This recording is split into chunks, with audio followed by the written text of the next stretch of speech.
गिरिवरधारी यशोदनन्दन व्रजजनरञ्जन यशोदनन्दन व्रजजनरञ्जन यमुना तीरावनचारी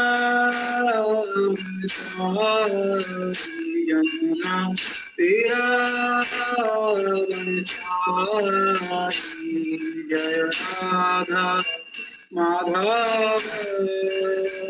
कुंज विहारी नमो विष्णुपदाय कृष्ण पृष्ठाय भूतले श्रीमते भक्ति वेदांत स्वामिनिति नामिने नमस्ते सरस्वती गौरवाणी प्रचारिणी निर्विशेष शून्यवादी पाश्चात्य देशतारिणी श्री कृष्ण चैतन्य प्रभु नित्यानंद श्री अद्वैत गदाधर श्रीवासादि गौरभक्तवृंद जय श्री कृष्ण चैतन्य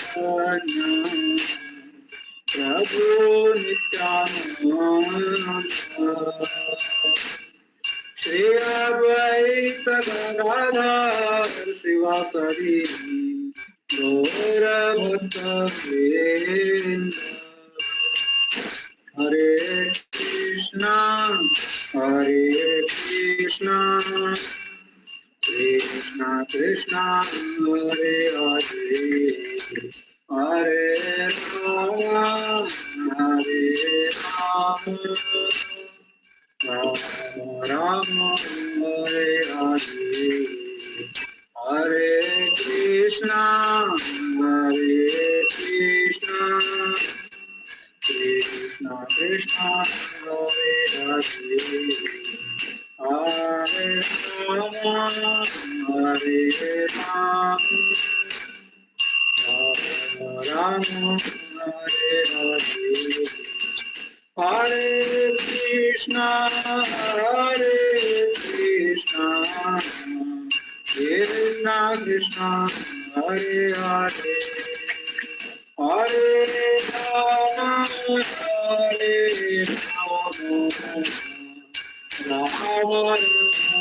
हरे हरे हरे कृष्णा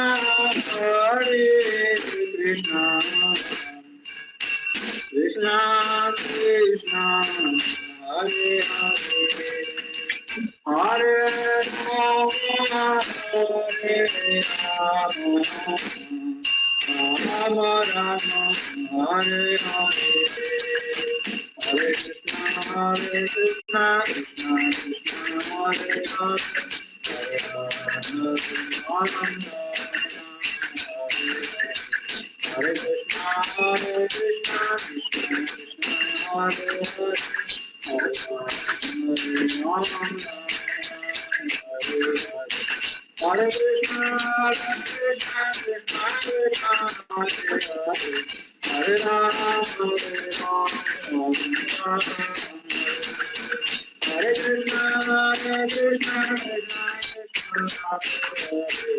कृष्णा कृष्णा हरे राम हरे कृष्णा कृष्णा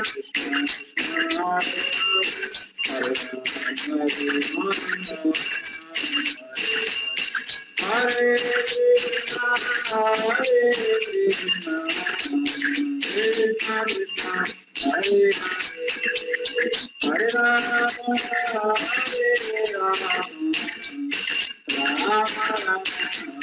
Hare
पतित पावन हरिनाम संकीर्तन की जगत गुरु श्रील प्रभुपाद की।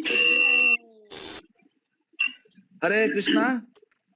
So please welcome to Ashananda Chaitanya Prabhu by loudly chanting 3 times Hari Bol, Hari Bol, Hari Bol, Hari Bol। तो आज हमारा बहुत सौभाग्य है, आशानंद चैतन्य प्रभु आज हमारे बीच आए हैं क्लास देने के लिए। पिछले एक्चुअली 4-5 हफ्ते से हम लोग नित्यानंद कथा हो रहा था। माधव विद्यमान प्रभु हम लोग क्लास दे रहे थे नित्यानंद कथा। तो हम लोग का जो रेगुलर गीता क्लास है वो फिर आज से स्टार्ट होगा। तो अशरदानंद प्रभु क्लास देंगे। अशरदानंद प्रभु को आप सब लोग जानते हैं, प्रभु जी पहले भी आए थे हमारे यहाँ पे क्लास देने के लिए। तो मैं प्रभु का एक बार छोटा सा डिस्क्रिप्शन दे रहा हूँ, introduction. Not needed. Prabhu ji बहुत नहीं, ये मैं कर रहा हूँ मेरी प्यूरिफिकेशन के लिए। मेरा कोई क्वालिफिकेशन है नहीं आपका, बस नहीं आप और कुछ नहीं। हाँ अच्छा ठीक है, बस इतना ही बोल देता हूँ। प्रभु जी जयप्रकाश स्वामी गुरु महाराज के भक्त है और प्रभु जी बेलगछिया भक्त भी इसमें सेवा देते हैं, वहाँ पे भी क्लास देते हैं। और हमारे गरियाबाद की तरफ से माधव प्रभु की बहुत सारी सेवा में माधव प्रभु को सेवा में असिस्ट करते हैं। तो आज हम सुनेंगे अशरदानंद चैतन्य प्रभु की मुख से भगवद गीता का क्लास। हरे बोल। और मैं एक छोटा एक रिक्वेस्ट है, जो भी फॉलो अप प्रीचर क्लास में अभी ज्वाइन किए हैं सबको एक बार रिक्वेस्ट करूंगा, अपने अपने जो भी आपको लोग फॉलो अप करते हैं उन लोगों को एक बार व्हाट्सएप या रिमाइंडर कॉल भेजिए क्लास में ज्वाइन करने के लिए। हरे कृष्णा। प्रभु आपके पास चैप्टर 6 का स्लाइड्स है क्या? अगर स्लाइड है तो आप क्या दिखा सकते हैं? स्लाइड तो प्रभु चैप्टर 6 का, यस प्रभु, जस्ट वेट, मुझे थोड़ा देखना है, जस्ट वेट। ओके, तब तक हम लोग मंगलाचरण कर लेते हैं। ओम अज्ञानतिमिरान्धस्य ज्ञानाञ्जनशलाकया चक्षुर्मीलितं येन तस्मै श्रीगुरवे नमः। श्रीचैतन्यमनोभीष्टं स्थापितं येन भूतले स्वयं रूपः कदा मह्यं ददाति स्वपदान्तिकम्। वन्देऽहं श्रीगुरोः श्रीयुतापदकमलं श्रीगुरून् वैष्णवांश्च श्रीरूपं साग्रजातं सहगण रघुनाथान्वितं तं सजीवं साद्वैतं सावधूतं परिजनसहितं कृष्ण चैतन्य देवं श्रीराधा कृष्णपादान् सहगण ललिता श्रीविशाखान्वितांश्च। नमः ओम विष्णुपादाय कृष्णप्रेष्ठाय भूतले श्रीमते भक्तिवेदांत स्वामिनिति नामिने। नमस्ते सारस्वते देवे गौरवाणी प्रचारिणे निर्विशेष शून्यवादी पाश्चात्य देशतारिणे। हरे कृष्णा हरे कृष्णा हरे कृष्णा हरे कृष्णा कृष्णा कृष्णा हरे हरे, हरे राम राम राम हरे हरे, हरे राम राम राम हरे हरे।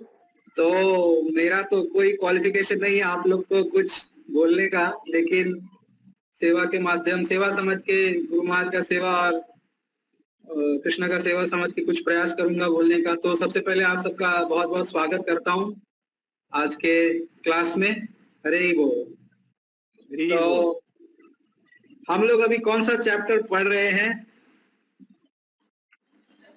हम अभी 6वां चैप्टर पढ़ रहे हैं प्रभु। 6वां चैप्टर। 6वां चैप्टर का नाम क्या है? चैप्टर ध्यान योग। ध्यान योग। ध्यान योग। तो जैसा कि आप लोग जानते हैं, मैं जब भी कुछ मतलब क्लास में आता हूं तो आप लोग से आग्रह करता हूं कि आप लोग पार्टिसिपेट करिएगा। तो मैं चाहता हूं आप सब लोग पार्टिसिपेट करें। मतलब हैफज़ार्डली नहीं, लेकिन सब लोग पार्टिसिपेट करिए। नॉट ओनली 1-2 डिवोटीज, सिर्फ 1-2 डिवोटीज नहीं, आप लोग सब पार्टिसिपेट करिए। तो श्रील प्रभुपाद ने हमें इतना सुंदर ग्रंथ दिया है, तो हमें उस ग्रंथ में उत्साह लेना चाहिए, उसका जानकारी, शास्त्र को पढ़ने में थोड़ा उत्साह दिखाना चाहिए।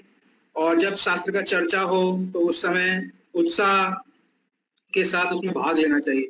तो आप सबसे आग्रह करता हूँ आप लोग सब पार्टिसिपेट करिएगा। तो हम लोग भगवत गीता चैप्टर 6 ध्यान योग पढ़ रहे हैं। तो शाम्बो प्रभु थोड़ा स्लाइड शेयर कर रहे हैं। तो हर चैप्टर का आप लोग जानते हैं एक एक्रोनिम होता है, जो मतलब उसको एक शॉर्ट में याद रखने के लिए हम लोग उसको एक्रोनिम बनाते हैं। हिंदी में जो शब्द है, उसको शब्द मेरे को याद नहीं आ रहा है अभी, तो हिंदी में उसको मतलब छोटा करते हैं, उस पूरा चैप्टर को एक सूत्र की तरह करते हैं ताकि हमें वो चैप्टर इजी तरीके से याद रहे। तो चैप्टर नंबर 6 का क्या है एक्रोनिम? बाबूराव प्रभु को छोड़ करके कोई और बोलिए। बाबूराव प्रभु ने 2 आंसर दिया है ऑलरेडी। Somebody else.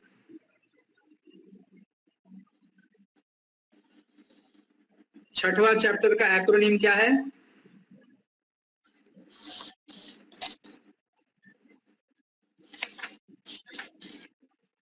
ये आपको नोट्स बनाए होंगे तभी याद होगा।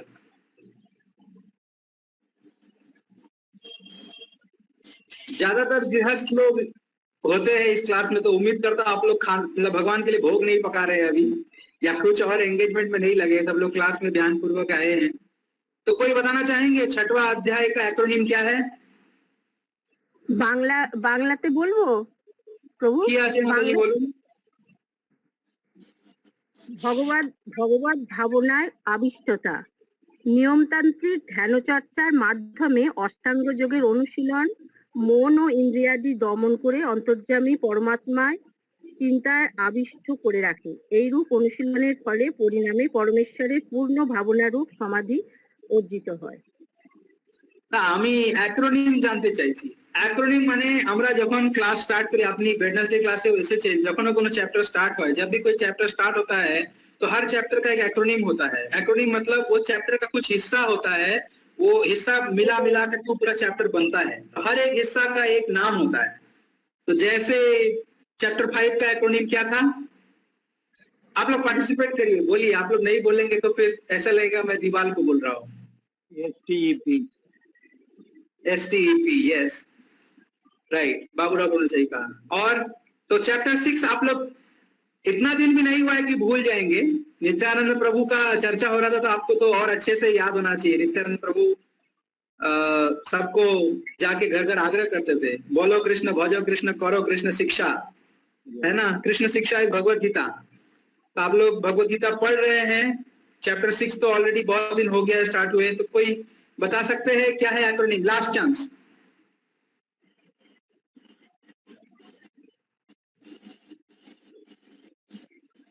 ओके, मैं एक बार अटेंडेंस ले लेता हूँ। हाँ, कौन बोले? हाँ, EASY, बॉबी माता जी ने बोला EASY, correct. EASY, E for enemy और फ्रेंड। एनिमी और फ्रेंड, करेक्ट। और A फॉर? ये याद नहीं आ रहा प्रभु। एक बार मैं आप लोग के साथ क्लास में चर्चा भी किया हूँ। A फॉर अष्टांग योग, एनिमी और फ्रेंड, यानी शत्रु या मित्र। किसके बारे में चर्चा हो रहा है? शत्रु या मित्र?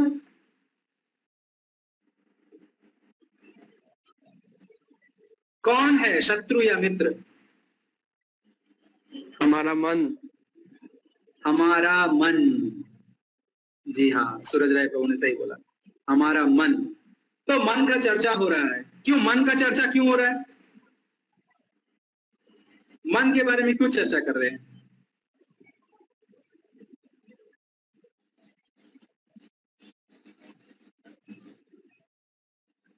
कोई बता सकते हैं मन का चर्चा क्यों हो रहा है? मन बहुत चंचल है, दुर्लभ है, वो कहीं भी लेके जा सकता है सेकंड। बट स्टिल हम लोग मन के बारे में क्यों चर्चा करें? ये तो मन का प्रॉपर्टी हुआ, कैरेक्टरिस्टिक हुआ, लेकिन मन के बारे में मन को इतना जोर देके क्यों बोला जा रहा है? मन ही जो सब कुछ है, तो भक्ति में स्थापित करने में ये करेगा। मन पे कंट्रोल करेंगे तो वो मन ही डिसाइड करता है हम अच्छे हैं कि बुरे हैं। जी, कृष्णा कॉन्शियस को हिंदी में क्या बोलते हैं? कृष्ण भावनामृत, और इंग्लिश में कृष्णा कॉन्शियसनेस, माइंडफुल। मन से ही तो कॉन्शियसनेस आता है ना। मन जब किसी चीज में लगता है ना, तो बाहरी का दुनिया में लगता है तो क्या होता है? भौतिक जीवन चलता है। और कृष्ण में लगता है तो क्या होता है? आध्यात्मिक जीवन चलता है। तो मन मित्र या शत्रु हो सकता है। कृष्ण भावनामृत बोलते हैं, कॉन्शियस माइंड, सब कॉन्शियस माइंड, अनकॉन्शियस माइंड, है ना। जो हम चेतना पूर्वक जब कुछ सोचते हैं, किससे सोचते हैं? मन से सोचते हैं, है ना। कुछ जो हम देखते हैं, हमारा जो हम बाहर देखते हैं, जो चित्त में देखते हैं, वही हमारे मन में घूमता रहता है। अगर कोई व्यक्ति क्रिकेट को लेकर ज्यादा ऑब्सेस्ड है, तो वो उसका मन जब किसी और काम में भी लगता है, तो पैरेलली उसका माइंड जो है सबकॉन्शियसली वो क्रिकेट के बारे में ही सोचेगा, या कोई गेम के बारे में सोचेगा, या फिर कुछ देखता है वो, तो वही उसके दिमाग में चलता रहता है। और इससे क्या होता है? हमारा मन उन सब चीजों में लगा रहता है। मन जब ध्यायते विषयान पुंस, बोलते हैं ना, जिसके बारे में ध्यान करते, ध्यायते विषयान पुंस संगस्ते उपजायते संगात संजायते काम कामात क्रोध उपजायते। तो जिस विषय में मन को लगाएंगे उसी प्रकार का कामना उत्पन्न होगा, और वो कामना को पूर्ण करने के लिए हमारे अंदर कामेच्छा, काम वासना उत्पन्न होगा। काम वासना उत्पन्न होगा, अगर वो काम पूर्ण नहीं होगा तो क्या आएगा? क्रोध। क्रोध आएगा, उसके बाद क्या होगा? क्रोधाद भक्ति सम्मोह, सम्मोहित मन जो है इल्यूजन हो जाएगा, मन भटक जाएगा। भटक करके फिर बुद्धि का नाश, और बुद्धि का नाश होकर के बाद हमारा पतन हो जाएगा। तो मन जो है वो मुख्य इंस्ट्रूमेंट है किस लिए? भगवान की ओर बढ़ने के लिए, भगवान में चेतना जागृत करने के लिए मन का माध्यम से ही हम लोग कर सकते हैं। भगवद गीता में प्रभुपाद टिप्पणी टीका दिए हैं कहीं कहीं कि मन को कभी कभी आत्मा भी बोला जाता है, मन को कभी कभी बुद्धि भी बोला जाता है, और मन को जो नॉर्मल माइंड है वो भी बोला, उससे भी इंगित किया जाता है। तो मन अगर हमारा मित्र होगा तो क्या फायदा है?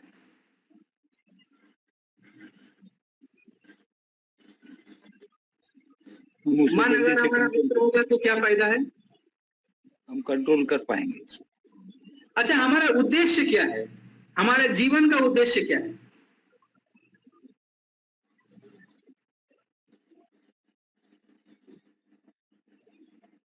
निश्चित ही आप सभी का कुछ ना कुछ उद्देश्य होगा। आप बोल सकते हैं क्या उद्देश्य है आपका? अनम्यूट करके अपने आप को बोल सकते हैं। भगवत धाम जाना है। ओके, इनको भगवत धाम जाना है। सुप्रतीक प्रभु सुन रहे हैं, आपका क्या उद्देश्य है जीवन का?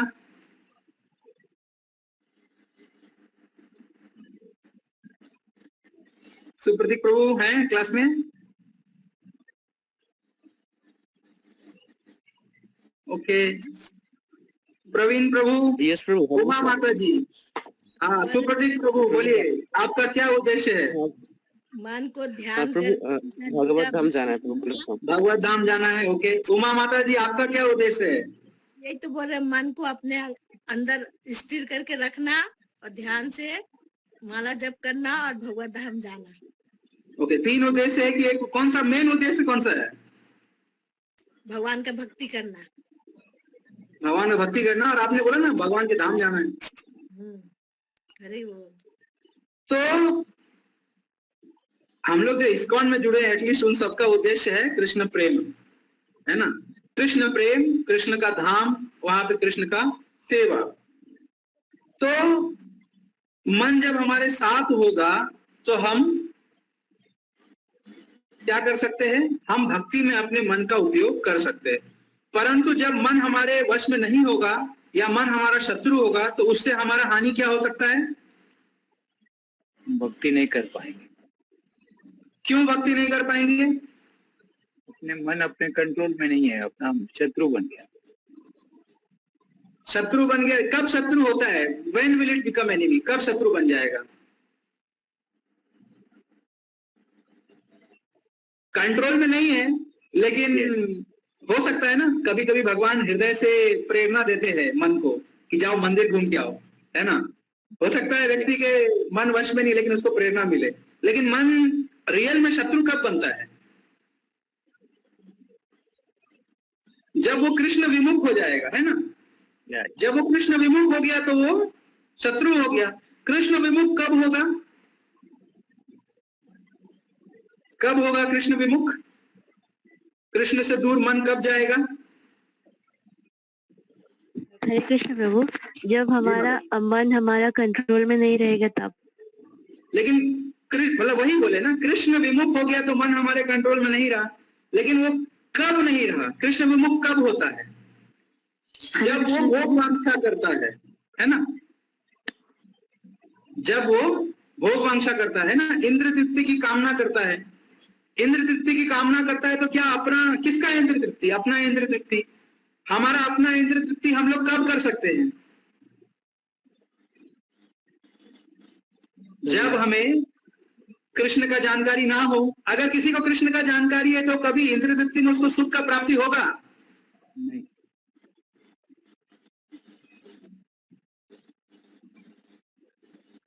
हरे कृष्णा, अगर किसी को कृष्ण का विज्ञान पता है कि भगवान कौन है, हम कौन है और भगवान हमारे बीच में संबंध क्या है, तो क्या हम लोग इंद्र तृप्ति में सुख का अनुभव कर पाएंगे? कर पाएंगे क्या? नहीं कर पाएंगे। तो जब मन कृष्ण विमुख हो जाता है, अपना इंद्र तृप्ति का कामना करता है, तो क्या हो जाता है? वो हमारे कंट्रोल से बाहर चला जाता है। हम लोग जब अपनी इंद्र तृप्ति का कामना का इच्छा करते हैं अपने हृदय से, तो उसका पूर्ति करने के लिए हमें भगवान से दूर जाना पड़ेगा। अदरवाइज हम लोग उसको पूरा नहीं कर पाएंगे, क्योंकि भगवान का जब ज्ञान आएगा दिमाग में तो कैसे पूरा होगा, कैसे आनंद मिलेगा? नहीं मिल सकता है। तो मन तब क्या हो गया? कृष्ण विमुख हो गया। कृष्ण के ज्ञान से दूर होना पड़ेगा। इसी कारण हम लोग इस भौतिक जगत में आए हैं, है कि नहीं? भौतिक जगत में आने का मुख्य कारण क्या है? कि कृष्ण से विमुख होकर के हम लोग कोई आनंद का प्राप्ति करने का कामना करते हैं, या फिर हम लोग कृष्ण के समान ही अपने आप को भोक्ता, नियंता इत्यादि समझ के इस भगवान के जो भौतिक प्रकृति है उसका भोग करना चाहते हैं, है कि नहीं? आप लोगों ने बहुत बार सुना होगा, राइट? तो मन या तो हमें भगवान की ओर ले जा सकता है या हमें भगवान से दूर ले जा सकता है। डिपेंड करता है हमारे वासनाओं के ऊपर, हमारे कामनाओं के ऊपर। हमारी कामना क्या है? हमारा कामना इंद्र तृप्ति है या भगवत धाम जाना है? अगर भगवत धाम जाना है तो हम लोग जो, जैसे अगर तबीयत ठीक करना है तो डॉक्टर के पास जाएंगे, डॉक्टर मेडिसिन देगा, डॉक्टर प्रिस्क्राइब करेगा मेडिसिन, और डॉक्टर कुछ डूज एंड डोंट्स, कुछ क्या चीज का करना है और क्या चीज नहीं करना है, विधि और निषेध बताएगा। तो हम लोग अगर भगवत धाम जाना है तो हम लोग वो पालन करेंगे जो आचार्यों ने हमें बोला है। क्या बोला है आचार्यों ने? 16 माला करिए, 4 नियम का पालन करिए, शास्त्र का अध्ययन करिए। तो ये सब जब हम लोग करेंगे तो क्या प्राप्त होगा? हमारा मन जो है वो संयमित होगा, है ना। मन कंट्रोल में आएगा। त्रायते मना इति मंत्रः, जो मन का त्राण करता है, तो मन कंट्रोल में आएगा। तो कृष्णा कृष्णा जपेंगे तो मन कंट्रोल में आएगा, और दुनियादारी का नाम जपेंगे तो मन विरक्त हो जाएगा। मन का नेचर क्या है? बाय नेचर माइंड इज आध्यात्मिक है, बाय नेचर आध्यात्मिक है ना। जो उसका जो मूल प्रकृति है वो आध्यात्मिक है, वो भगवान में लगना चाहता है। लेकिन हमारा कामना, हमारा इच्छा, कृष्ण से द्वेष, कृष्ण से ईर्ष्या या भक्तों से ईर्ष्या के कारण क्या होता है, जन्म जन्मांतर से हम लोग का मन जो है भौतिक इच्छाओं में लगा रहता है और उसको वो अभ्यास हो जाता है। तो बाय नेचर जो मूल प्रकृति है मन का वो आध्यात्मिक है, लेकिन हमारा इंद्र तृप्ति का कामना से वो क्या होता है, वो हमारे कंट्रोल के बाहर चला जाता है। जब कंट्रोल के बाहर चला जाता है तो हमें क्या प्राप्त होता है, बहुत सुख, है ना, सुख की प्राप्ति होती है। ओनली शारीरिक सुख, दैट इज भौतिक सुख। कोई सुख प्राप्ति नहीं होता है, शारीरिक सुख भी प्राप्ति नहीं होता है, all temporary, they are all temporary, है ना। कुछ प्राप्त हो भी तो टेम्पररी, लेकिन उससे भी सुख का प्राप्ति नहीं। सुख मतलब क्या, जो कभी खत्म ना हो, जो खत्म हो गया और सुख हुआ क्या, नहीं हुआ, है ना, और टेम्पररी। तो मन या तो शत्रु हो सकता है या मन मित्र हो सकता है। तो ये अष्टांग योग क्यों करते हैं लोग? अष्टांग योग जो नेक्स्ट पार्ट आता है, ई फॉर एनिमी और फ्रेंड, ए फॉर अष्टांग योग। तो अष्टांग योग क्या है? अष्टांग योग पद्धति है जिस पद्धति से हम लोग मन को अपने नियंत्रण में ला सकते हैं, है ना। अष्टांग योग का जो हिस्सा था, कितना हिस्सा था अष्टांग योग में, कितना हिस्सा है? हरे कृष्णा, अष्टांग योग में कितना हिस्सा है?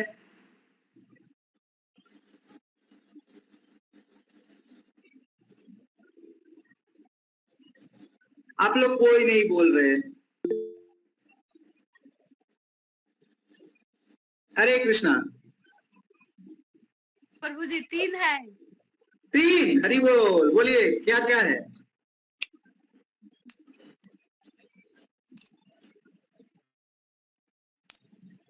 बोलिए माता जी।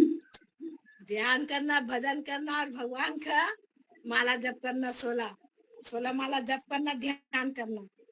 आप तो सर्वोच्च योग भक्ति योग के बारे में बोल रहे हैं, मैं तो अष्टांग योग के बारे में पूछ रहा हूँ। हरे कृष्ण प्रभु 8 है जी, क्या क्या है? पूरा तो नहीं पता, बस यम नियम प्राणायाम ऐसे करके कुछ है। यम नियम आसन प्राणायाम प्रत्याहार इत्यादि इत्यादि 8 है। और अष्टांग योग का जो 8वां हिस्सा है उसको क्या बोलते हैं? समाधि। हाँ, समाधि प्रभु। तो समाधि कब लगता है? जब मनुष्य एकदम पूरा कंसंट्रेट होके एकदम ध्यान में लग जाए। कंसंट्रेट होकर के एकदम ध्यान में लग जाए। बिल्कुल, किसके ध्यान में लग जाए? भगवान के। किसके ध्यान में लग जाए? भगवान के। भगवान कौन है? भगवान का नाम है कि नहीं? कृष्णा, श्री कृष्णा। आप लोग इस्कॉन का हिस्सा है, आप लोग भगवान की जगह बोलिए कृष्णा, ठीक है। इस्कॉन है ना, International Society for God Consciousness में Krishna consciousness, Krishna consciousness. Krishna consciousness. तो किसका ध्यान लगाना होता है? कृष्णा का ध्यान लगाना होता है ना। तो अष्टांग योग का जो अंतिम लक्ष्य है वो अंततोगत्वा क्या होता है? जो योगी जो है वो यम नियम, बहुत ही कठोर नियमों का पालन करके, विधि निषेध, अनेकों प्रकार का चीजों का त्याग करके, भौतिक संसार से विरक्त हो करके, एकांत स्थान में जा करके स्पेसिफिक कुछ स्पेसिफिक प्रकार का आसन पे बैठ के, फिर सांस एक प्रकार से लेना, एक प्रकार से बैठना, शरीर को एक सीधा रखना और अनेकों प्रकार का विधि इत्यादि का पालन करके अंततोगत्वा उनका कर्तव्य होता है कि हृदय में जो परमात्मा है, हृदय में जो परमात्मा स्वरूप है, परमात्मा का स्वरूप कैसा होता है?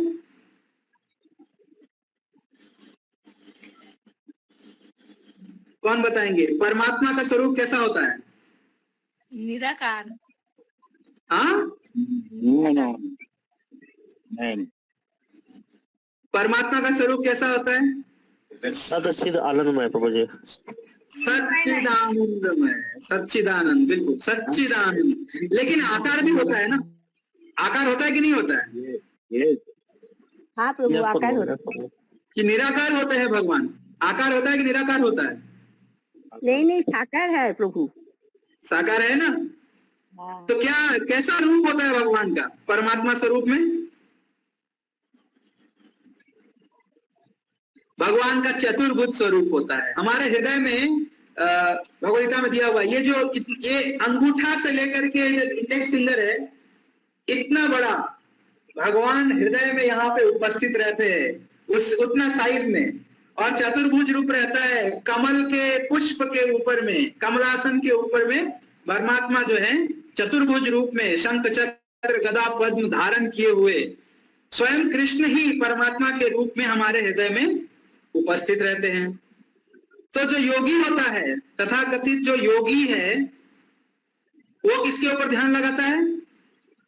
कृष्ण के, वो कृष्ण के ऊपर ही ध्यान लगाता है, कृष्ण का परमात्मा स्वरूप के ऊपर में ध्यान लगाते हैं। और ये ध्यान लगाना तो बहुत आसान होता है ना, कोई भी कर सकता है कि नहीं?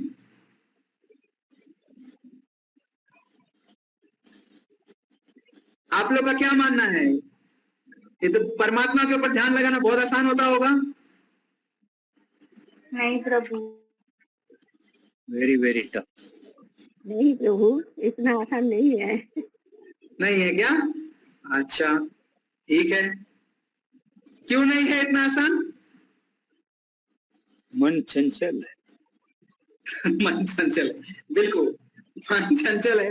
मन तो चंचल है। मन अगर कंट्रोल हो भी जाए तो उसको करने के लिए कितना समय लगेगा? समय ज्यादा लगेगा। सेवा में हम निवृत्त हमेशा रहेंगे तो हम कंट्रोल कर पाएंगे। तो ये जो विधि है, अष्टांग योग का विधि है, ये सामान्य मनुष्यों के लिए नहीं है। एटलीस्ट कलयुग में जो व्यक्ति है, जो मनुष्य, जिस प्रकार के कलयुग का मनुष्य है, उस मनुष्य के लिए अष्टांग योग का पद्धति को पालन करके परमात्मा के ऊपर ध्यान लगाना इतना आसान नहीं है ना? लाखों करोड़ों व्यक्तियों में कोई एक व्यक्ति होगा जिसको रियल में ये रियलाइजेशन होता होगा, परमात्मा रियलाइजेशन, लाखों करोड़ों। क्योंकि मनुष्य का जो आयु है कलयुग में वो छीन हो गया है, मनुष्य का बुद्धि छीन हो गया है, शरीर छीन हो गया है, मेमोरी छीन हो गया है। आप कभी अपना मन को लगाते होंगे पढ़ाई लिखाई के टाइम में, कोई चीज का ध्यान लगाने में, तो कितना समय तक ध्यान टिकता है? और अष्टांग योग विधि में तो करना ही यही है, प्रैक्टिस ही करते रहना है ध्यान लगाने का, ध्यान लगाने का। और जो व्यक्ति दुनियादारी में है, जो भौतिक जीवन भी जीता है, जैसे गृहस्थ इत्यादि जो भक्त होते हैं, उनके लिए ये पद्धति का पालन करना असंभव है, और दूसरी ओर उनको अलाउड भी नहीं है। राइट? जो ब्रह्मचारी है पूर्ण रूप से, जो जिनका सेक्स लाइफ नहीं है, those who have given up the sex life, जो यौन जीवन का त्याग कर दिए हैं, मात्र वही लोग इसको करने में सक्षम हैं। समझ रहे हैं? तो ऑटोमेटिकली कितना पॉपुलेशन इससे डिस्क्वालीफाई हो गया?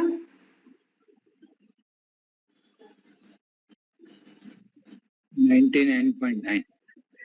डेटॉल किल्स 99.9% जर्म्स, है ना? तो 99.99% जो लोग हैं, क्योंकि पूरा जो भौतिक संसार है वो किस चीज के ऊपर टिका हुआ है?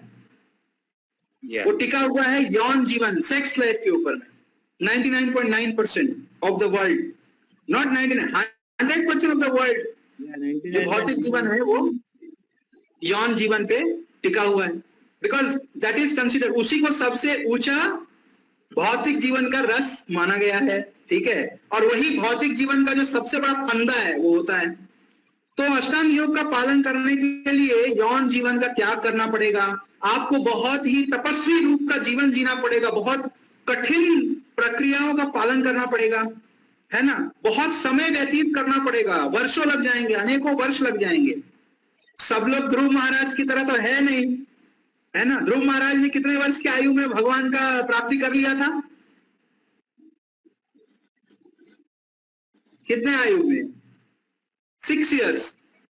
5 या 6 साल का आयु में उन्होंने भगवत प्राप्ति प्राप्त कर लिया था, लेकिन अभी वो संभव इस युग में नहीं है। तो इस युग का क्या है फिर? क्या करने से भगवत प्राप्ति होगा? भक्ति योग। हाँ, भक्ति योग। भक्ति योग में क्या करना पड़ेगा?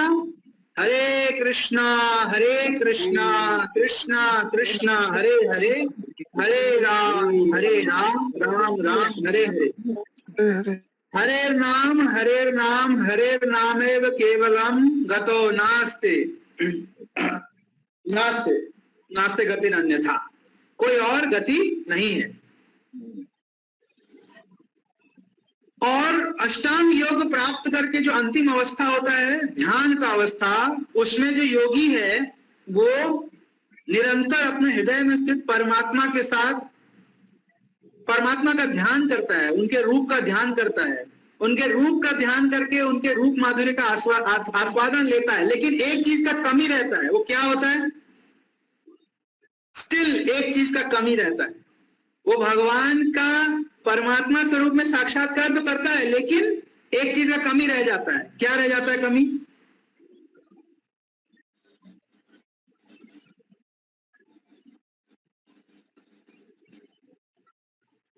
कोई बता पाएंगे क्या कमी रह जाता है? भक्ति है क्या? देखिए, वो तो भगवत साक्षात्कार ही कर रहे हैं ना, वो भी भक्ति ही है, लेकिन एक चीज का कमी है उसमें। क्या कमी है? एंड गोल जो है, दोनों का ही लक्ष्य भगवान का साक्षात्कार करना है। वो परमात्मा रूप में साक्षात्कार कर रहे हैं और भक्त जो है वो भगवान के रूप में साक्षात्कार कर रहे हैं। लेकिन भगवान का साक्षात्कार और परमात्मा का साक्षात्कार में डिफरेंस क्या है? डिफरेंस है भी और नहीं भी है। एक चीज का कमी है। क्या कमी है?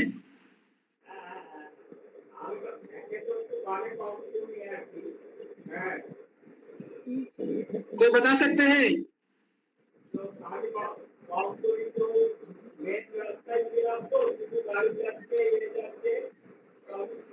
हरे कृष्णा। आप लोग सुन रहे हैं? सब लोग? हाँ, सुन तो रहे हैं। नहीं, आप ही सुन रहे हैं खाली, और कोई सुन रहे हैं क्या? प्रभु जी। जी माता जी। सुन रहे तो परमात्मा साक्षात्कार में और भगवत साक्षात्कार, भगवान रूप में भगवान का साक्षात्कार और परमात्मा रूप में भगवान का साक्षात्कार में एक अंतर है, एक चीज है। वो क्या है? कि भगवान के साथ कोई आदान प्रदान नहीं कर सकते हैं, भगवान का सेवा, डायरेक्ट सेवा नहीं कर पाएंगे। है कि नहीं? हरि बोल। है कि नहीं है? परमात्मा स्वरूप में जो रसास्वादन है वो किस रस में होता है? वो शांत रस या दाक्ष रस में हो सकता है ना? लेकिन जो भगवान के साथ जो सेवा का आदान प्रदान वो सभी रसों में हो सकता है। शांत रस, दाक्ष रस, साक्ष्य रस, वात्सल्य, माधुर्य, सभी रसों में हो सकता है। तो श्रेष्ठ कौन सा है? माधुर्य रस श्रेष्ठ है भगवान का भगवान रूप में साक्षात्कार। समझ रहे? परमात्मा रूप में साक्षात्कार करके भी भगवान के साथ उतना क्लोज जो आदान प्रदान है वो नहीं हो सकता है। परमात्मा आपके साथ, जो मैंने सुना है, आपके साथ बातचीत नहीं करेंगे। आप उनके ऊपर ध्यान लगा सकते हैं, वो एक साक्षी रूप में आपके हृदय में उपस्थित है, आपने उनको रियलाइज कर दिया। लेकिन आप जो सेवा का आदान प्रदान है वो परमात्मा के साथ नहीं कर पाएंगे। उसके लिए आपको भगवान के साथ साक्षात्कार करना होगा। भगवान का सबसे सुलभ रूप से कलयुग में प्राप्त अवतार कौन सा है?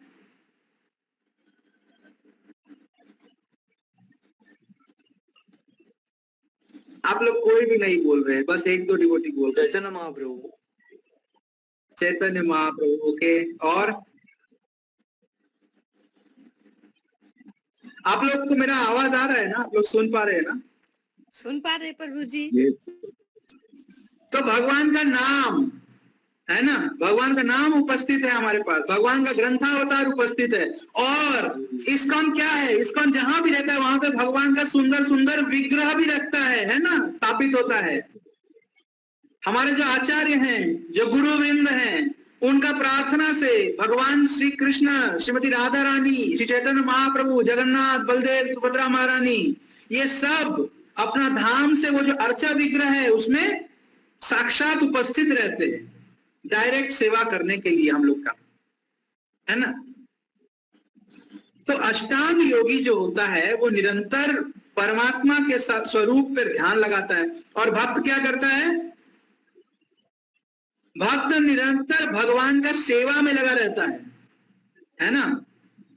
तो जो योगी है, तथाकथित योगी है और भक्त है, वो दोनों में कोई क्या भेद है क्या, योगी और भक्त में? नहीं। क्या योगी और भक्त में कोई भेद है? नहीं, नहीं है। जो भक्त है वो श्रेष्ठतम योगी है, वही श्रेष्ठतम योगी रियल में है। क्यों? क्योंकि वो सदैव ध्यानस्थ रहता है, उसका हर समय वो ध्यान की अवस्था में रहता है। वो हर समय जो रियल ट्रू भक्त है, जो सेवा में लीन है, जो सेवा देता है, गुरु का आदेश पालन करता है, गुरु के आदेश पे भगवान का सेवा करता है, भक्तों का सेवा करता है, उसके मन में सदैव एक ही चीज चलता रहता है कि किस प्रकार मैं भगवान का सेवा करूं। जैसे मंदिर में हमारे भक्त हैं जो प्योरली, जो आश्रम में रहते हैं, जिन्होंने अपना पूर्ण जीवन जो है वो कृष्ण के श्री चरणारविंद में समर्पित कर दिया है। सुबह होते ही या सुबह मंगल आरती से पहले भगवान के श्रृंगार से पहले उठ जाते हैं, हाँ, भगवान का श्रृंगार करते हैं, फिर अपना माला जप करते हैं, फिर आरती होता है, मंगल आरती होता है, जप करते हैं, उसके बाद श्रृंगार आरती होता है, भोग आरती होता है, भगवान के लिए भोग प्रिपेयर करना होता है, मंदिर में प्रचार का कार्य होता है, श्रीमद् भागवतम का क्लास होता है। तो उनका पूर्ण जीवन क्या रहता है? कृष्णमय रहता है, कृष्ण केंद्रित रहता है। या हमारे जो गृहस्थ भक्त होते हैं, उनके घर पे क्या होता है, उनका घर में कृष्ण केंद्र में रहते हैं, उनका घर में भी केंद्र में रहते हैं और उनके हृदय में भी केंद्र में रहते हैं। उनके सभी कार्यकलापों के केंद्र में कौन रहते हैं? कृष्ण। प्रातः सुबह उठेंगे गृहस्थ, वो भगवान को जगाएंगे, भगवान को कुछ बाल भोग देंगे, फिर मंगल आरती करेंगे, जप करेंगे, भगवान के लिए भोग बनाएंगे, फिर अपना दिनचर्या में लगेंगे, अपना जो कार्यकलाप है उसमें लगेंगे। किस लिए लगेंगे? ताकि उससे जो अर्थोपार्जन करे, जो अर्थ प्राप्त करे, जो धन इकट्ठा होगा, उससे कृष्ण का सेवा हो सके। अपना गृहस्थ जीवन को चला रहे हैं। गृहस्थ जीवन मतलब संतान उत्पत्ति। संतान कैसा संतान? कृष्ण भावना भावित संतान, वैसा संतान का उत्पत्ति करे, अपना गृहस्थी को कृष्ण केंद्रित करे सर्व प्रकार से। कुछ प्रचार कार्य में सेवा करें, गुरु महाराज लोग का, प्रभु लोग का, महाधाम प्रभु जो हमारे शिक्षा गुरु हैं, उनका सहायता करें प्रचार कार्य में या गीता वितरण में या किसी प्रकार का सेवा जो दिया जाए, या हम लोग को वॉलेंटरली सेवा लेना चाहिए। सेवा ही भक्ति है। जो रियल भक्ति है वो सेवा से ही होता है, वो सेंटिमेंट नहीं है, साइंस है। साइंस कैसे? हमारा कॉन्शियसनेस को हमें कृष्ण में लगाना है। कॉन्शियसनेस कृष्ण में कब लगेगा? जब हम लोग का मन में हर समय कुछ ना कुछ सेवा का भाव रहे, कुछ करने, जब सेवा हमें दिया जाए या फिर हम वॉलंटरली कुछ सेवा लेने का प्रयास करें, ताकि उस सेवा के माध्यम से हमारा जो चित्त है वो सदैव भगवान में लगा रहे, श्री कृष्ण में लगा रहे, चैतन्य महाप्रभु में लगा रहे, गुरु महाराज का सेवा में लगा रहे, है कि नहीं?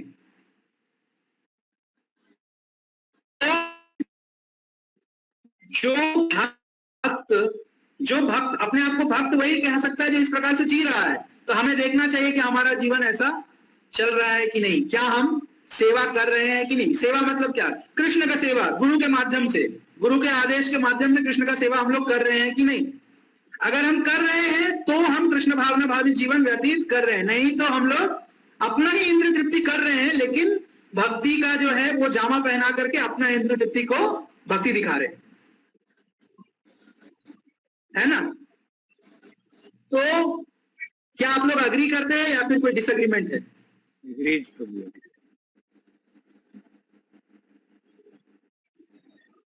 तो जो अष्टांग योगी है उसको दुनियादारी पूरा छोड़ना पड़ता है, दुनियादारी छोड़ना पड़ता है, अपना जो यौन जीवन है, जो सेक्स लाइफ है, उसको छोड़ना पड़ता है, उसको पूर्ण निष्ठ ब्रह्मचारी बनना पड़ेगा, ब्रह्मचर्य का पालन करना पड़ेगा, उसके बाद कठोर नियमों का पालन करना पड़ेगा, और उसके बाद उसको अनेकों वर्ष लगेंगे, अंततः वो ध्यान की प्राप्ति करेगा, समाधि की प्राप्ति करेगा, परमात्मा स्वरूप पे ध्यान केंद्रित करेगा, सदैव परमात्मा का साक्षात्कार करता रहेगा। लेकिन जो रसास्वादन है, जो श्रेष्ठ रसास्वादन है, उससे वो वंचित रह सकता है ना, रह सकता है। देयर इज अ पॉसिबिलिटी कि और भी श्रेष्ठ रस का आस्वादन से वो वंचित रह सकता है। लेकिन कृष्ण भावना भावित भक्त शिला प्रभुपाद के कृपा से, प्रभुपाद की कृपा से, आचार्यों की कृपा से, हमारे गुरु महाराज इत्यादि की कृपा से, भक्तों की कृपा से, जो वैष्णव प्रचार कर रहे हैं उनके कृपा से, अपना घर बैठ करके जो अष्टांग योगी को करने में इतना तपस्या लगता है, वो हरे कृष्णा कृष्ण कृष्ण हरे हरे, हरे राम राम राम हरे हरे, भगवान के दिव्य नाम और जो गुरु आचार्य वृंद ने जो इंस्ट्रक्शन, जो आदेश दिया है, 4 नियम का पालन, क्या 4 नियम पालन करना बहुत कठिन है? अगर हम लोग अपना इंद्रिय तृप्ति करने का इच्छा रखेंगे तो कठिन लगेगा, लेकिन अगर हम लोग सरेंडर, जो ऊंचा रसास्वादन करने का प्रयास करेंगे तो वो आसान हो जाएगा, है ना। जब हम लोग जीवन में थोड़ा ऊंचा पद पे जाना चाहते हैं, भौतिक जीवन में, या भौतिक जीवन में कुछ ज्यादा पाना चाहते हैं, तो कभी ना कभी कुछ ना कुछ त्याग भी करना पड़ता है कि नहीं करना पड़ता है। किसी को अगर आईएएस ऑफिसर बनना होता है, वो क्या करता है? वो दिन रात पढ़ाई करता है, उसका जो भौतिक जीवन है वो भी समाप्त हो जाता है, उसको सालों साल पढ़ाई करके, अनेकों बार परीक्षा दे करके, बहुत बार फेल हो जाता है, इंटरव्यू तक पहुंचता है, तब भी नहीं क्लियर होता है, फिर में उसको कभी क्लियर हो भी जाता है। तो कितना तपस्या करना पड़ता है। क्यों करता है इतना तपस्या? क्योंकि उसको कुछ ऊंचा स्वाद चाहिए, है ना, भौतिक जीवन में, उसको भौतिक जीवन में ऊंचा स्वाद चाहिए, है ना।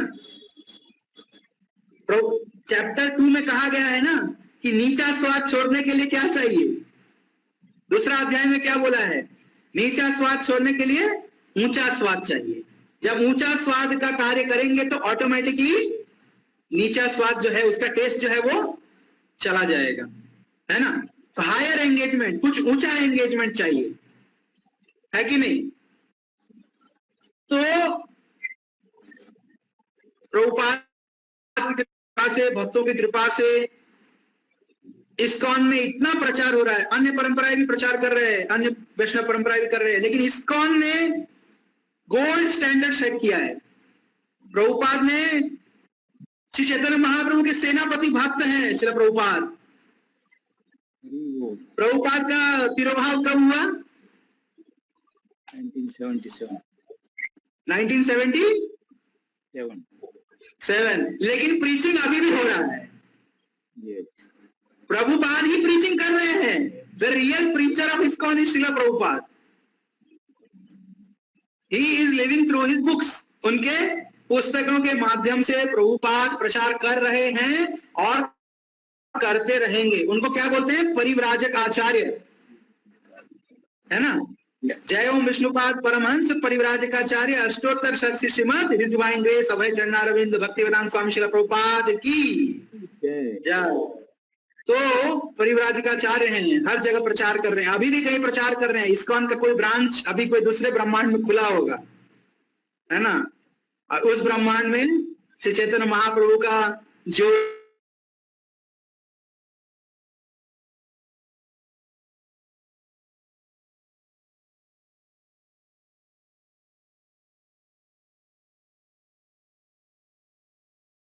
सबके पास भगवत गीता है, कृष्णा, बाकी सबके पास भगवत गीता है, ठीक है। तो हम लोग सभी जीवों के हृदयों में, कितने जीवों के हृदयों में?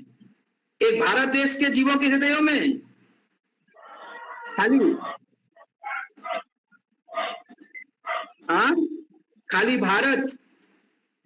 8 बिलियन, पूरा 8 बिलियन। समस्त पृथ्वी, समस्त ब्रह्मांड, अनेकों ब्रह्मांड, अनंत कोटि ब्रह्मांड नायक, सभी ब्रह्मांडों में सभी जीवों के हृदय में उपस्थित हैं वही परमात्मा स्वरूप। तो एक योगी जो होता है वो क्या देखता है? वो भगवान श्री कृष्ण का जो परमात्मा विष्णु स्वरूप है, जिनके चतुर्भुज रूप है, उनके हाथों में शंख चक्र गदा पद्म उपस्थित है, इस रूप में वो भगवान का ध्यान लगाता है और वो जानता है कि ये जो परमात्मा स्वरूप है ये भगवान से अभिन्न है, तो वो सदैव भगवान में स्थित रहता है। मतलब उसका चेतना जो है वो हमेशा कृष्णा कॉन्शियस रहता है। और जो डायरेक्ट भक्ति योग करते हैं उनका चित्त तो ऐसे ही सदैव भगवान के स्वरूप में रहता है, क्योंकि वो भगवान का विभिन्न प्रकार से सेवा करते हैं। उदाहरण एक दे सकते हैं आप लोग ऐसे भक्त का जिनका चित्त सदैव भगवान में स्थित रहता था। आप लोगों ने बहुत बार उनका कथा सुना भी होगा। श्रीमद् भागवतम में वर्णन होता है। किनका वर्णन होता है? अम्बरीश महाराज का। अम्बरीश महाराज कितने अनन्य भक्त थे कि भगवान ने अपना सुदर्शन चक्र उनको उनका रक्षा के लिए दिया हुआ। सोचिए, भगवान का दर्शन पाना कितना दुर्लभ है, और भगवान का सुदर्शन चक्र जो भगवान से अभिन्न है वो अम्बरीश महाराज का सदैव सेवा में रहते थे, है ना? कितने बड़े योगी थे दुर्वासा मुनि, है ना? कितने बड़े योगी थे, कितने प्रतापवान थे, ब्राह्मण थे, उनके कितने सारे शिष्य थे, लेकिन जब उन्होंने अम्बरीश महाराज के श्री चरणों में अपराध किया तो क्या हुआ? सुदर्शन चक्र उनका पीछा, है ना? इम्पर्सनल भगवान का जो है निराकार रूप का उपासना करते थे, है ना? तो भक्तों का सम्मान नहीं किया ठीक से, तो भगवान का सुदर्शन उनके पीछे लग गया, है ना? तो अम्बरीश महाराज निरंतर उनका सभी इंद्रियां भगवान का सेवा में सदैव लगा रहता था। श्रवणम कीर्तनम विष्णु स्मरणम पाद सेवनम अर्चनम वंदनम दास्यम साख्यम आत्मनिवेदनम, हर प्रकार से भगवान का सेवा में वो थे। उनका हर इंद्रियां हर प्रकार से वो भगवान का सेवा में लगे रहते थे। ऐसे अनेकों भक्त हैं, है ना? तो जो योगी होता है और जो भक्त होता है उसमें मूलतः कोई भेद नहीं है, क्योंकि जो योगी है वो परमात्मा स्वरूप में भगवान का ही रियलाइजेशन करता है। अगर वो परमात्मा और भगवान में भेद ना करे, और भक्त भी सदैव भगवान के चिंतन में लगा रहता है, जो द्विभुज वंशीधारी श्याम सुंदर का ध्यान करता है ना? उनका आरती करता है, उनको भोग लगाता है, उनके प्रसन्नता के लिए उनका नाम का जप करता है, भक्तों का सेवा करता है, वो श्रेष्ठतम योगी है ना? और जो योगी है, जो भक्त है, वो जानता है कि सबके हृदय में परमात्मा है, सभी के हृदय में, है ना? चैप्टर 4 या चैप्टर 5 में कहा गया जो पंडित है वो क्या है? पंडिता समदर्शिता बोलते हैं ना, जो पंडित है वो सबको समान दर्शन करता है ना? एक कुकुर में, एक हाथी में, है ना, एक ब्राह्मण में, एक चांडाल में, वो सभी में जीव को देखता है और परमात्मा को देखता है। सबके हृदय में परमात्मा उपस्थित रहते हैं। तो हो सकता है कि कोई भक्त को देख करके प्रतीत ना हो कि ये कैसे योगी हो सकता है, इसको देख के तो लगता नहीं कि योगी है, ये तो दुनियादारी का काम करता है, आप जैसा मेरे जैसा सबके जैसा। हाँ, तो ऊपर से देखने में लग सकता है अरे ये कैसे योगी हो सकता है, लेकिन उनका जो चेतना है वो चेतना से पता चलता है कि वो कैसे है, किस लेवल में है ना। एक कृष्णा कॉन्शियस पर्सन, कृष्ण भावना भावित भक्त और एक भौतिकवादी व्यक्ति, दोनों को अगर एक साथ रखा जाए, एक ही प्रकार का क्रियाकलाप करते हुए प्रतीत होगा, लेकिन क्या वो दोनों एक ही क्रियाकलाप कर रहा है, एक ही प्रकार का चेतना से कर रहा है? जो भक्त है वो सदैव जो भी क्रियाकलाप है वो भगवान श्री कृष्ण को केंद्र में रख करके, गुरु के आदेशों को केंद्र में रख करके वो कार्यकलापों का निर्वहन करता है ना। तो वहां पे जब प्रचार कर रहे थे तो शुरू में उनको उतना सफलता नहीं मिल रहा था, तो वो एक योगी के साथ में रह रहे थे, जो तथाकथित योगी है, जो निराकार रूप इत्यादि का जो प्रचार करते हैं, वैसा योगी के साथ में उनको थोड़ा कुछ समय रहना पड़ा। क्या होता है, अपना कल्याण करना मूल उद्देश्य तथाकथित रूप से जो तथाकथित योगी है उनका होता है। अपना फॉलोअर बढ़ाएंगे, भगवान के प्रति, श्री कृष्ण का स्वरूप के प्रति, भगवान के रूप में, परमात्मा के रूप में उपलब्धि कराने का कोई उद्देश्य देखा गया है ज्यादातर नहीं होता है। आजकल तो बिल्कुल ही नहीं होता है। तो जो योगाभ्यास का सर्वोच्च अवस्था वो क्या है, कृष्ण भावना भावित होना है। अगर कृष्ण भावना भावित नहीं हुए तो फिर योग करने से वो जस्ट एक एक्सरसाइज हुआ, फिजिकल एक्सरसाइज। ठीक है, हम लोग एक श्लोक और पढ़ते हैं, उसके बाद क्लास को यहाँ पे एंड करेंगे। आत्मोपम्येन सर्वत्र, आत्मोपम्येन सर्वत्र समं पश्यति यो अर्जुन, समं पश्यति अर्जुन, सुखं वा यदि वा दुःखं, सुखं वा यदि वा दुःखं, स योगी परमो मतः। योगी तो कोई अनुवाद पढ़िए आप लोग।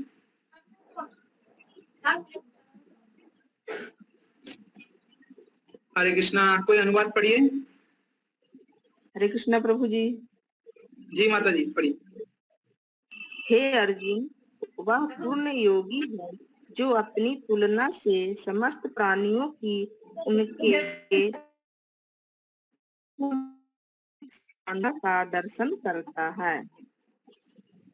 भगवान बोल रहे हैं, हे अर्जुन, वह पूर्ण योगी है जो अपनी तुलना से समस्त प्राणियों की उनके सुखों तथा दुखों में वास्तविक समानता का दर्शन करता है। तो यहाँ पे श्रील प्रभुपाद बोल रहे हैं कि जो कृष्ण भावना भावित व्यक्ति है वही पूर्ण योगी होता है, और उसको रियलाइजेशन होता है कि रियल सुख और रियल दुख क्या है। अपना रियलाइजेशन से उनको पता होता है ना, उनको रियलाइजेशन होता है कि रियल सुख और रियल दुख क्या है। रियल दुख क्या है?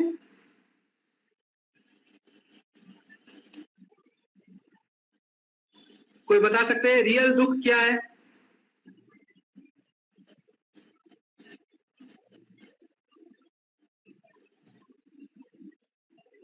हरे कृष्णा, दुख का कारण क्या है?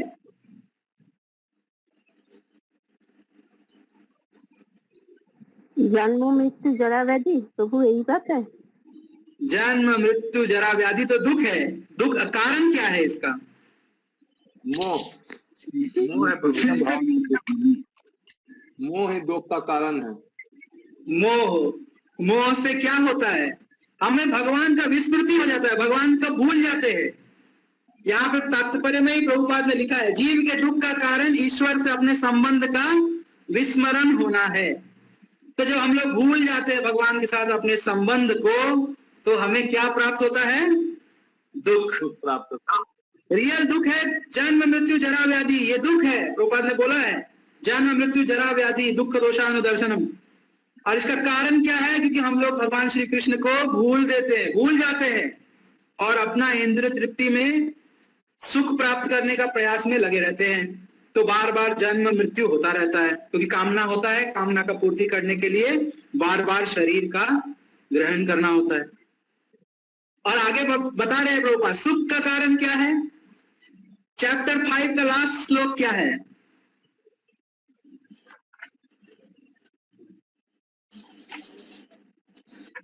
भोक्तारम यज्ञ तपसाम सर्वलोको महेश्वरम सुहृदम सर्वभूतानाम ज्ञात्वा माम शांति मृच्छति। क्या है? कृष्ण को सभी चीजों का भोक्ता, परम भोक्ता, समस्त भूमि तथा लोगों का स्वामी एवं समस्त जीवों का परम हितैषी मित्र समझना। ये क्या होता है? इससे क्या प्राप्त होता है? शांति और सुख। तो जो हमारे आचार्य वृंद है, शिला प्रभुपाद है, ये क्या कर रहे हैं? इन्होंने अपना संपूर्ण जीवन, अपना रियलाइजेशन प्राप्त करके जितने भी बद्ध जीव है इस धरती पे उनको प्रचार कर रहे हैं, उनको बता रहे हैं कि आपका दुख का कारण क्या है। आपका दुख का कारण आप कृष्ण को भूल गए हैं, यह आपका दुख का कारण है। आप हरिनाम करिए, आप 16 माला हरिनाम स्टार्ट करिए, 16 माला तो एडवांस हो गया। हरिनाम करिए, कीर्तन सुनिए, भगवान का कथा सुनिए, भक्तों के संग में आइए। जो धर्म का 4 नियम है, वो धर्म के 4 स्तंभों का जो 4 नियम है उसका पालन करिए। इससे क्या होगा? आपको सुख का अनुभूति होगा। तो श्लोक में बोल रहे हैं भगवान कि जो अपनी तुलना से समस्त प्राणियों की उनके सुखों तथा दुखों में वास्तविक समानता का दर्शन करता है। तो प्रभुपाद इतना वृद्ध अवस्था में उन्होंने क्या किया? अपना सुख किया क्या? वृंदावन धाम में वो थे, इतना भगवान का दर्शन करते थे, डेली अपना जप कर रहे थे इतना सुखपूर्वक, लेकिन गुरु के आदेश पर सब कुछ को छोड़ करके श्रीमद् भागवतम, चैतन्य चरितामृत, भगवत गीता इत्यादि को लेकर के कहाँ गए? पाश्चात्य देश गए। कोई सन्यासी समुद्र पार करने का सोचता भी नहीं था। प्रभुपाद एक कार्गो शिप पे, कोई सुविधा नहीं, सुख नहीं, सब कुछ छोड़ करके पाश्चात्य देश गए। रास्ता में हार्ट अटैक हुआ। इतना जीवन उनका कितना कठिन था। उनके पास सब चीज उपस्थित था, लेकिन सब कुछ का त्याग करके हम जैसे बद्ध जीवों का कल्याण करने के लिए वो अमेरिका, पाश्चात्य देश में गए प्रचार करने के लिए। तो रियल फिलांथ्रोपिस्ट कौन है? वास्तविक में समाज सेवी कौन है? जो तथाकथित रूप से कोई हॉस्पिटल खोल देगा वो समाज सेवी है? रियल समाज सेवी तो भोगी है, ऐसे का भोगी। चैप्टर 2 में बोल रहे हैं कि जो शरीर किसके समान है? कपड़ा के समान है ना। एक व्यक्ति डूब रहा है, आप व्यक्ति को बचाएंगे कि उसका शरीर को बचाएंगे? ऑब्वियसली कपड़ा बच जाए तो अच्छा है, यूज कर सकता है दोबारा, लेकिन रियल गोल क्या है? किसको बचाना रियल गोल है? जो जीव है, जो बद्ध जीव, जो आत्मा है, उसका कल्याण कैसे हो? जिनका जीवन इसमें लगता है वो रियल फिलैंथ्रोपिस्ट हैं, वो रियल में समाज सेवी हैं, सबसे बड़े समाज सेवी हैं। तो कौन है सबसे बड़े समाज सेवी? तथाकथित रूप से अस्पताल या लोगों को खाना खिला दे मात्र ऐसे लोग, या जो कृष्ण भक्ति का प्रचार कर रहे हैं। जो कृष्ण भक्ति का प्रचार कर रहे हैं वो कृष्ण प्रसाद भी बांट रहे हैं। जो शुद्ध भगवान को लगाया हुआ भोग है, जो उसको प्रसाद के रूप में वितरित कर रहे हैं, जिससे कृष्ण चेतना का विकास हो सके लोगों के हृदयों में। जो कृष्ण का ज्ञान दुनिया के ऐसे ऐसे कोनों में प्रचार कर रहे हैं। हिज होलीनेस भक्ति विनाश नरसिंह महाराज चाइना में, जहां पे धर्म का प्रचार करना तो मतलब असंभव है, वैसे जगहों में प्रचार कर रहे हैं। चाइना में हजारों हजारों भक्त हो रहे हैं। भक्ति हिज होलीनेस भक्ति धीर दामोदर स्वामी महाराज जो अफ्रीका में, वहां पे प्रचार कर रहे हैं। और अनेकों महाराज है, जो अनेकों इस्कॉन के अनेकों गुरुवृंद हैं, जो पृथ्वी के अनेकों द्वीपों में, महाद्वीपों में ऐसे ऐसे जगहों पे प्रचार कर रहे हैं जहां पे प्रचार करना बहुत कठिन है। तो रियल फिलांथ्रोपिस्ट, समाज सेवी, जो हितैषी हैं, वो कौन है? जो वैष्णव जन प्रचार कर रहे हैं। जो वैष्णव जन प्रचार कर रहे हैं, क्योंकि उनको पता है कि जीव का जो मूल स्वरूप है वो है भगवान का दास। ये ज्ञान अगर हो जाएगा तो हम लोग सभी प्रकार के दुखों से निवृत्त हो जाएंगे, हमारा सारा दुख जो है वो नष्ट हो जाएगा, क्योंकि हमें पता है हमारा स्वामी कौन है। हमारा स्वामी भगवान श्री कृष्ण है, हम उनके नित्य दास हैं, उनके दास दासानुदास, उनके दासों के दास हैं, और उनका सेवा करने से हमें आनंद कंद, भगवान उनको बोलते हैं आनंद कंद, आनंद ही आनंद है। उनका सेवा करेंगे तो आनंद ही आनंद का प्राप्ति होगा, है ना। तो यहाँ पे तात्पर्य बोले नौचो तस्मान मनुष्येषु कश्चिन में प्रिय कृतमः। भगवान बोलते हैं चैप्टर 18 69 नंबर श्लोक, जो मेरे मैसेज को, भगवत गीता के मैसेज जो भक्त प्रचार करते हैं, उनसे ज्यादा प्रिय मेरा और कोई नहीं है ना। तो हम सभी को अच्छे से श्रीमद् भगवत गीता को पढ़ना चाहिए। भगवान बोल रहे हैं जो भक्त प्रचार कर रहे हैं श्रीमद् भगवत गीता, उनको सब सर्वश्रेष्ठ प्रिय है, और उनसे भी सर्वश्रेष्ठ प्रिय कौन होगा? जो प्रचार कर रहा है उसका बात सुन के रियल में पढ़ेगा, वो और भी प्रिय हो जाएगा, क्योंकि वो भगवान समझेंगे ये और भी सरेंडर्ड है ना, बोला और पढ़ रहा है कि नहीं। तो आप सबसे आग्रह है, आप लोग प्रतिदिन श्रील प्रभुपाद का बुक्स को पढ़िए। हम लोग का जो एक बुक रीडिंग क्लब है, वो बुक रीडिंग क्लब जनरली जिस दिन क्लास नहीं होता है कोई, हम लोग 9 बजे से करते हैं। तो जो भी वो बुक रीडिंग क्लब में सीरियसली आना चाहते हैं आप लोग आ सकते हैं। कुछ दिन सप्ताह में हम लोग नहीं कर पाते, क्योंकि जैसे बुधवार क्लास होता है, या आज थर्सडे का क्लास हो गया, या संडे का क्लास हो गया, सैटरडे क्लास है, तो लेकिन जनरली हम लोग प्रयास कर रहे हैं कि थोड़ा इसको नियमित रूप से किया जाए। तो आप सभी से आग्रह है, आप लोग डेली श्रीमद् भगवत गीता या फिर श्रील प्रभुपाद का जो भी ग्रंथ है उसको अध्ययन करिए, और जो विज्ञान है श्रीमद् भगवत गीता में जो विज्ञान दिया है भगवान ने और भगवान श्री कृष्ण ने, और प्रभुपाद ने जो टीका दिया है, वो टीका को पढ़िए, और प्रतिदिन अपना नित्य जो माला है, 16 माला जो कर रहे हैं, अधिक से अधिक लोग यहाँ पे कर रहे हैं, आप लोग नियमित रूप से अपना 16 माला करिए। और जो गुरु वृंद है, शिक्षा गुरु हैं, दीक्षा गुरु हैं, उनका आदेशों का पालन करिए और अपना जीवन को सफल बनाइए। Hare Krishna Krishna Krishna Hare Hare, Hare Ram Ram Ram Hare Hare, Hare Krishna. Thank you Ashokananda Prabhu for this beautiful class. अगर किसी का कोई क्वेश्चंस है तो पूछ सकते हैं आज की क्लास के ऊपर। या प्रभु, एक छोटा सा क्वेश्चन है मेरा। ये जब ध्यान योग जब कलयुग में ये चल ही नहीं सकता है, तो ये कौन से युग में हुआ था प्रभु? ये ध्यान योग का अचीवमेंट लोगों ने परमात्मा को जो अचीव किया है, कौन से युग में हुआ था?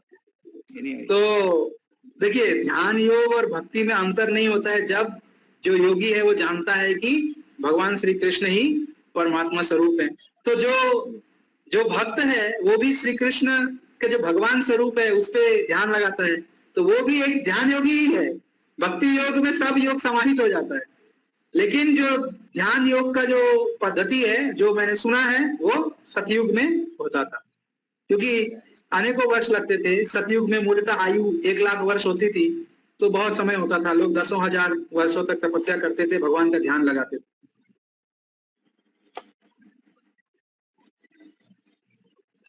हरे कृष्ण।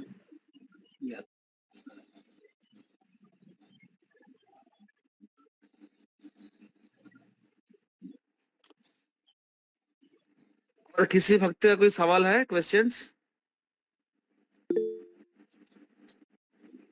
प्रभु कोई क्वेश्चन होने से वो आपको मैसेज कर सकते हैं, हम लोग मैसेज देख लो, ठीक है? अभी टाइम थोड़ा। Okay, sure. ओके, अगर किसी का कोई क्वेश्चंस है तो मुझे मैसेज कर सकते हैं, तो मैं ये अशोकानंद प्रभु को भेज दूंगा, वो आपको आंसर कर देंगे। तो आज मैं के लिए क्लास के समय अगर मुझसे कुछ अपराध हुआ हो तो मुझे क्षमा कर दीजिएगा। मेरा कोई रियली में कोई क्वालिफिकेशन नहीं है, तो क्योंकि मैं आप लोग से भी मतलब मैं तो बहुत ही छोटा क्या बोलूं, तो मेरा कोई क्वालिफिकेशन नहीं। गुरु महाराज का सेवा करने के लिए मैं प्रयास कर रहा हूँ, कुछ बोल रहा हूँ, तो कुछ त्रुटि हुआ हो तो मेरे से क्षमा कर दीजिएगा। अगर मुझे कुछ करेक्शन करना हो तो आप लोग प्लीज कर दीजिएगा। So we thankful to Ashtanand प्रभु। हम उनका कृतज्ञता भाव करेंगे 3 बार हरि बोल बोल के, हरि बोल हरि बोल हरि बोल। तो थैंक यू प्रभु जी, आपने कीमती वक्त से टाइम निकल के हमारे यहाँ पे आए, इतने अच्छे क्लास दिए। तो आज का क्लास सेशन हम यहीं पे समाप्त करते हैं। नेक्स्ट वीक थर्सडे फिर हम गीता क्लास सुनेंगे। कोई दूसरे सीनियर वरिष्ठ भक्त आएंगे और हमको गीता के ऊपर क्लास देंगे।